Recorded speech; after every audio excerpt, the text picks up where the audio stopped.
والصلاة والسلام على رسوله الكريم وعلى آله وأصحابه ومن استنى بسنته إلى يوم الدين. All praise is due to Allah, and may Allah's peace and blessings be on the last Prophet Muhammad sallallahu alayhi wasallam, and on all those who follow the path of righteousness until the last day. The topic, black magic, in the context of this conference on living Islam, one may ask, why black magic? I was asked to give that presentation. It wasn't my choice. But why did the organizers choose black magic to be a part of a conference on living Islam? Because black magic is a fact of life. It is interwoven into our lives. It has been interwoven into the life of human beings from as far back in time as we know. We have so much examples in the Quran and from the explanations of the Sunnah that there is no doubt that this subject is one which should be addressed. Addressed in order to be understood, not addressed in order to practice, but to understand what is in fact black magic and how do we deal with it in our communities, our homes, our societies, globally. First and foremost, we need to remove the adjective black, because in Islam there is no such thing as black magic. Sihr aswad, there's no such thing. In Islam we only have magic. That's what it has been referred to. It is European tradition which made a distinction between white magic and black magic. White magic being the good magic, and black magic being the bad magic. We have so many examples of this white and black thing in European culture. We can understand where it's coming from and where it's headed to. Reality is that all magic is evil. All magic is evil.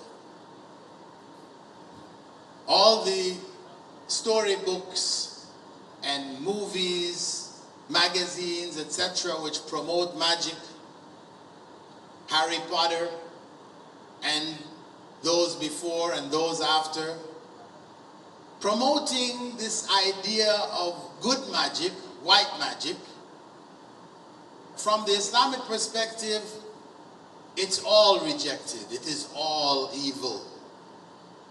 Allah talks about it as being kufr, disbelief. One who is engaged in real magic is engaged in disbelief, acts of kufr or disbelief. Now there is an aspect of magic which is in fact just illusion, or made an illusion before the eyes of the people. They saw what wasn't actually there. So that reality, that magic,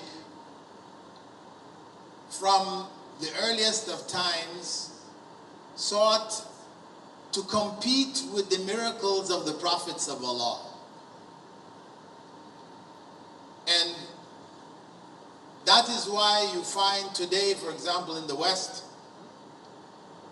many of those engaged in magic, they will try to imitate the miracles which were given to the prophets of God mentioned in the Old Testament and also to Jesus. So one of the popular magical acts that modern magicians or illusionists like to do is walking on water. Of course, there's no mention in the Quran about walking on water of Prophet Jesus, but in the Bible, that's a very famous incident mentioned. So the illusionists have competed with the miracles of Prophet Jesus, and one of their popular miracles is also turning scarves or objects into birds that fly away. We know in the Quran this is mentioned. It's not mentioned in the Bible, but in the Quran it's mentioned that Prophet Isa used to mold birds out of clay and blow on them and they would fly away, living birds. So the magic has been in competition with the miracles of the prophets as a means of misguiding people. It has been there from the earliest of times. And we also have mentions in the Quran concerning seeking refuge from the witchcraft and wizardry of those involved in magic. Surah Al-Falaq, وَمِن شَرِّ النَّفَّاثَاتِ فِي الْعُقَدِ, seeking refuge in Allah from those who would blow on knots. That is the act that they would do to cause harm to come to others.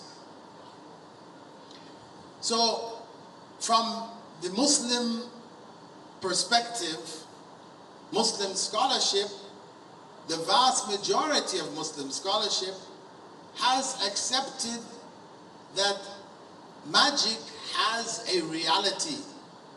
Yes, illusion is there. It does play a huge part.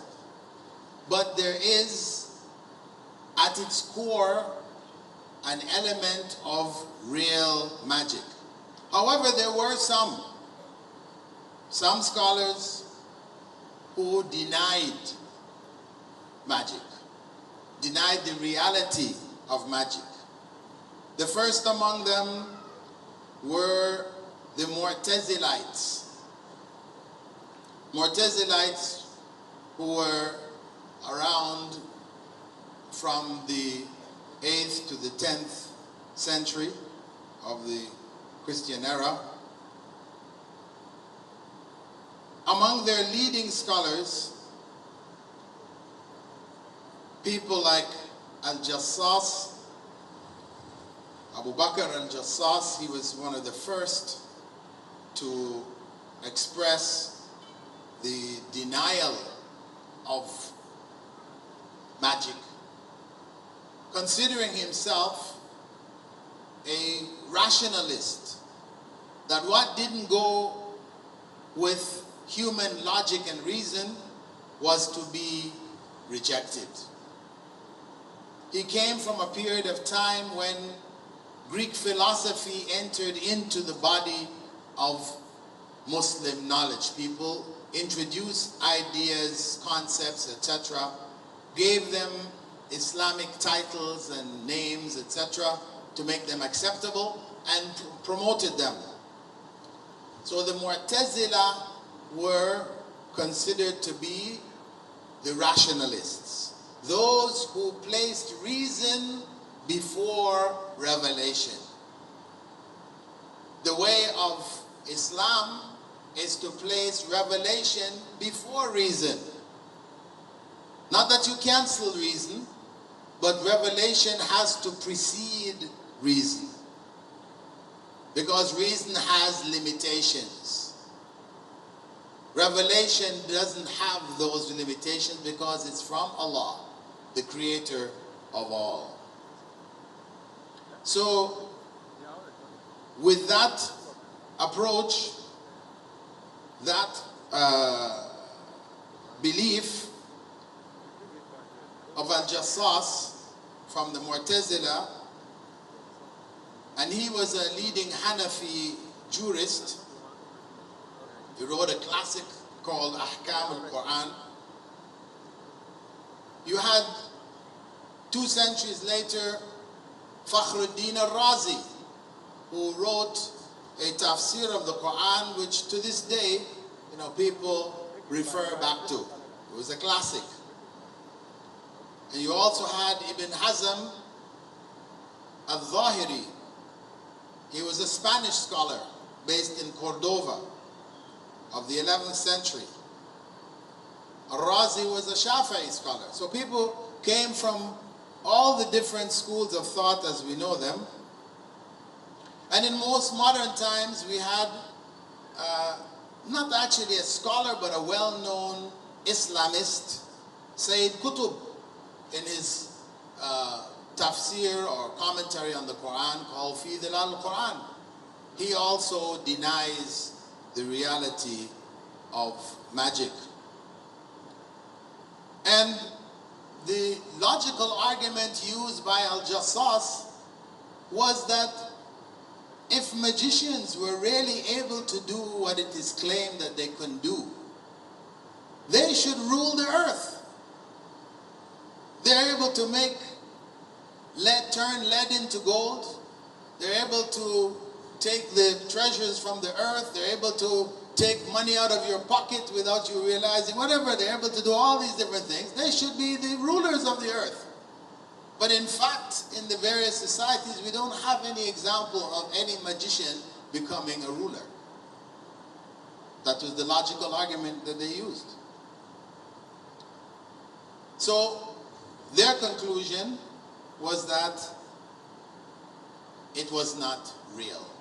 It was illusion. Also, they said, if it is real, then how would people be able to distinguish between the miracles of the prophets and the magic together again? He will cause another man to see his father and mother who had died in the past, as if to bring them back to life again. But actually, what we can see in much of this information is that there is a connection between the satanic, the demonic, and magic. There is a firm connection. A number of scholars like Al-Alusi and others have pointed out that the agency by which the magic operates is through the jinn. So it is mixed up with the world of the jinn. These are inseparable. Although people make a separation between evil eye, magic, possession, they've separated them out. In fact, they're all intermingled. And when we are going to deal with the effects of magic, how do we deal with the effects of magic? We use the same instructions which the Prophet ﷺ gave us regarding possession and evil eye, etc. The same du'as you'll find in those ruqyas which the Prophet ﷺ taught, mention of all 3 aspects without distinction. Today people have risen up amongst us who found an avenue for business, preying on the weaknesses of people, their desires to want to protect themselves from these things because they hear about it, it circulates all the time. So there are people that say, I have the knowledge. You come to me, I can tell you whether you have been affected by magic, whether it is evil eye, or whether it is possession.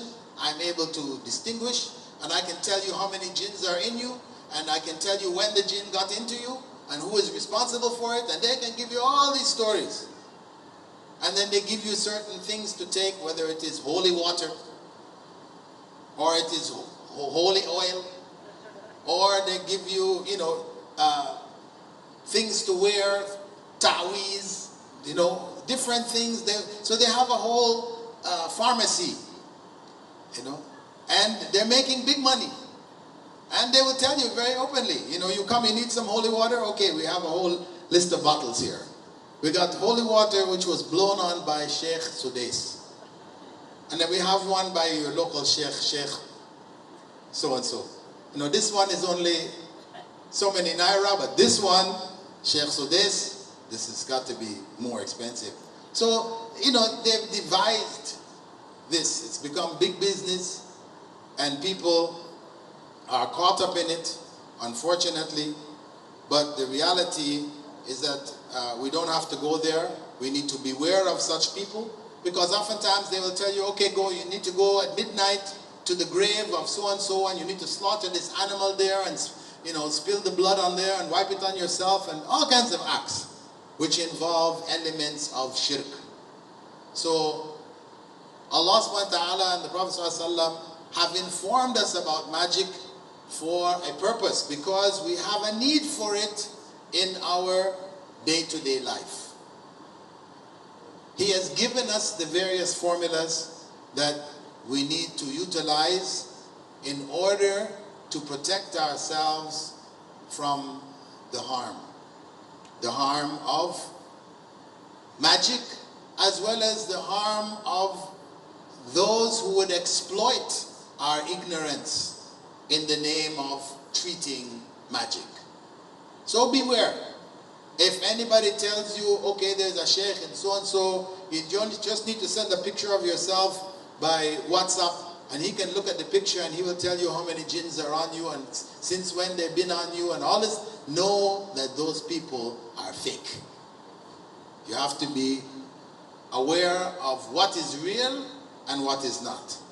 And learn the various du'as which the Prophet ﷺ gave us for ruqya, for treating illnesses, whether it is the evil eye or magic or possession, etc.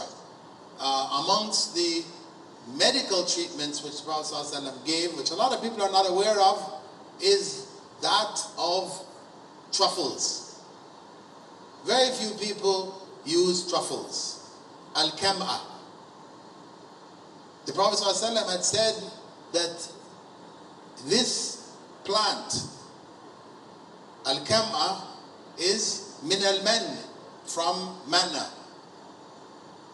And he said that it is a cure for al-ain, for the evil eye.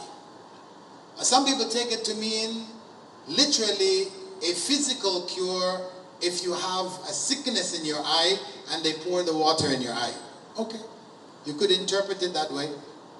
But al-ain, whenever the Prophet ﷺ talks about al-ain is talking about the one which is coming through magic. And the kam'a is available here, but most people are not aware of it, they don't use it. Have it as a medicine that you keep in your home. That when you feel the effects, or you hear of from your family members, etc., you boil it, you drink the water, as some of the Sahaba, Tabi'een did, and use it to treat your illness. This is one I'm mentioning in particular. There's many other things the Prophet ﷺ gave us, but that in particular because most people don't know about it. The truffles they know is a candy, which is a chocolate, called truffles, which they make in the UK, and that's not the one. We're talking about al-kam'a. Right? Truffles, if you go on Google and you search for it, you find it's being produced in large quantities, in bottled and tinned from Morocco, from Algeria. They have it in large amounts. It's available. In Europe, they use it in meals, and it's very expensive. Very expensive. More expensive than gold. The truffles. There are different types. Some are white, some are brown, some are black, different colors. But very, very expensive in Europe. But it is something, I'm just mentioning it, among the things which may be benefited from. And also, if you feel that the ayn has come from somebody who has visited your home, etc., also the Prophet ﷺ advised that you have that person make wudu from a basin, and then the water from that, you take a shower in, you bathe yourself with that water. You know, a lot of people don't do it. They don't take that benefit. They feel shy to ask somebody, can you make your wudu and give me your wudu water? But listen, this is Islam. The Prophet ﷺ taught us that. He gave it to us. We need to take it and use it. Okay, I'm getting the signals that time's up, although my time was made very short actually. Salah, yeah. Anyway, inshallah, the main point, again, we want to stress here concerning magic is that it is real. It is not an illusion. There are illusions that people do in the name of magic, but there is real magic out there. But it is only a small percentage of the cases. Much of the cases that people have, which they consider to be magic, like the cases of possession, it's psychological. Much of it is psychological, and that's why those people who are quacks, the quack doctors who are offering you solutions with holy water and holy oil and holy grease and holy all kinds of stuff, it works for some people, because truly this is known as the placebo effect, well known in medicine. Whenever they're testing a new medicine on the market, they give one group of people the medicine, the actual medicine, and another group of people what they call the actual medicine, but they're only sugar pills. And they will see, because there were people who will take that sugar pill and get cured from that illness. So when the percentage of those getting cured from the sugar pills is almost equal to those who are cured from the actual pills, they say this is not good. This is not a useful medicine. That's known as the placebo effect. That if you believe strongly in your doctor, and he gives you a sugar pill and tells you this is going to cure your cancer, there are people who get cured. It is not because of the pill, but because the body can heal itself.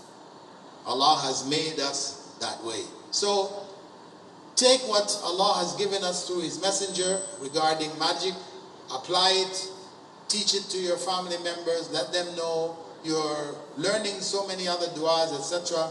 Since magic is widespread here in Nigeria, you have so many magicians have been caught in Saudi Arabia and executed. They've gone over there making money. Most of them are Nigerians, you know. And Nigerians are known as scam artists all around the world anyway, you know. So it's just a part of the scam, right? But inshallah, as Muslims who are conscious of Islam, be aware of the truth, the reality of magic, and seek protection for yourself and your families through the Quran and the Sunnah. Barakallahu feekum. Assalamu alaikum wa rahmatullahi wa barakatuh.